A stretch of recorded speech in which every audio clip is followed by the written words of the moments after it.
Old rooms remember the weight of silence, yet something new is arriving. Words once unspoken now sit gently at the table. People who grew up with command now experiment with curiosity. What could not be named is now allowed to breathe. And slowly, the emotional world begins to open its eyes.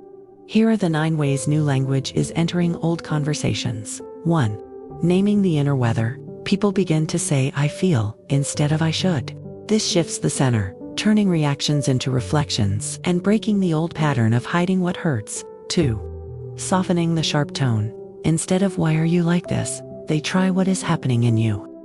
The shift is subtle yet profound, turning accusation into inquiry and creating space for dignity to return. 3. Introducing boundaries kindly. No turns into "not right now" or "this is too much for me." The tone changes from confrontation to clarity, and the message becomes easier for others to hold. 4. Making the unsaid visible. Someone finally speaks the truth beneath the tension. Old silence cracks open and connection enters through the place where avoidance once lived. 5. Choosing reflection over reaction. Instead of shouting back, someone pauses and names their trigger. This pause becomes a doorway, teaching the whole room a new way of meeting heat. 6. Letting tenderness join the room. A simple "Are you okay?" becomes a bridge.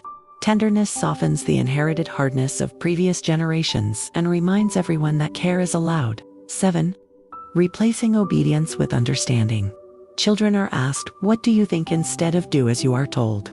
This grows selfhood in places where only survival once lived. 8. Allowing grief to be named. Someone finally admits, "I am sad."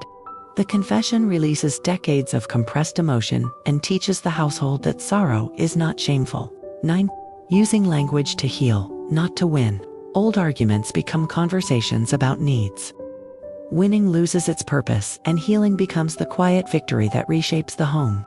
And so we realize that a home does not evolve by force, it evolves by vocabulary.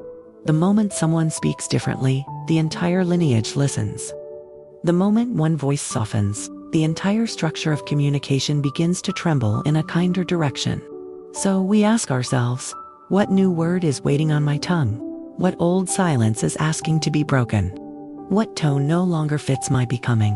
What language will I choose to pass forward? New words birth new worlds. Softness changes the air. Naming heals what hiding hardened. Language becomes the doorway home.